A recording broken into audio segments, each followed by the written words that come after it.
Hiring is a thorny issue. In fact, the way I explain it is that after sales and raising money, hiring is the biggest headache that business owners have. Hiring.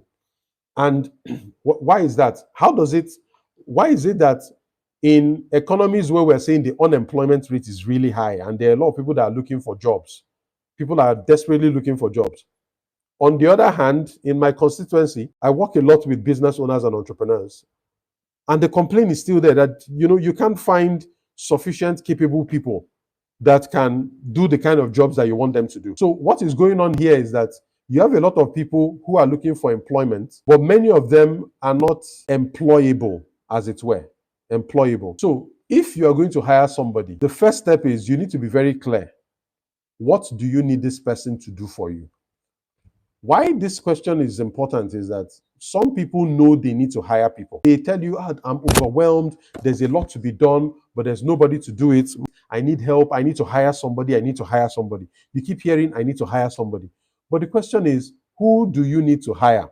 What do you want that person to do for you? If you are not clear about the answer to these questions, you will end up hiring somebody, and then after a couple of days, weeks, or months, you just find out that the person is not adding any value. It's not that the person doesn't want to add any value, but you have mishired. You were not very clear about what you wanted that person to do for you before you hire that person. So now that I've explained the areas that will be a big problem for you when you want to systematize a business, I mentioned that one of those areas is finance, right? If you want to start removing yourself from the business and you are now ready to hire people and you know that finance is one of the weak spots and you are hiring somebody that will help you track money. So you are looking for either a bookkeeper or an accountant, full-fledged accountant. And the reason you're hiring this person is that you want more visibility into the numbers of the business when you are not around.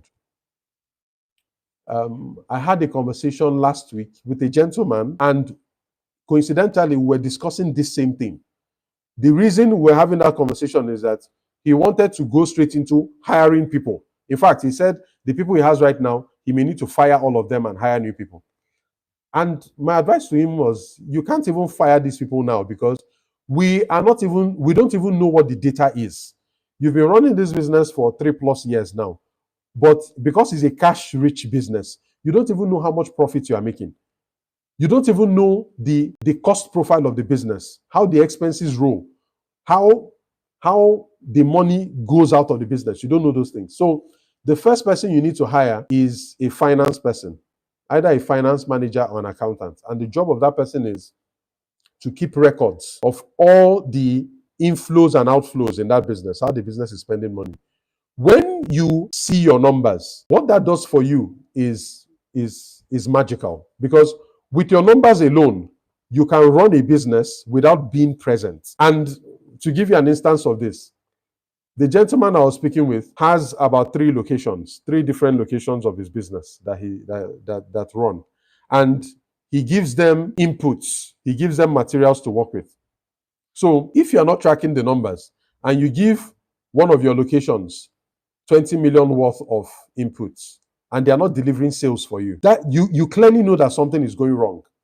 You're giving somebody 30 million in terms of inputs, raw materials, and after they finish their work, you are not seeing it in the sales. You know clearly something is going wrong. It's either they are wasting the materials, stealing the materials, right? You just know that something is wrong. So you have to look at the data first, and that data starts from finance. So you hire a finance person and you start to watch the data. After finance, you move into operations. Usually with operations, you go straight to production, the making of the products. You have to be able to teach your people how to make the products without essentially losing your trade secrets. I've addressed this in a previous business clinic. You can teach your people how to make the products without losing your trade secrets. Imagine you run a bottled water company or sachet water company. There's really nothing to copy there, but the process is very straightforward. The machines do the work, the humans operate the machines, you provide the inputs from the packaging materials to the water and everything, and then your people run all of it. You know what your input is, and then you measure your output. Based on that, you know whether your people are being productive, whether they are stealing from you, or if the business is inefficient. The data will tell you, the data will paint the picture, the true picture of what is going on in your business.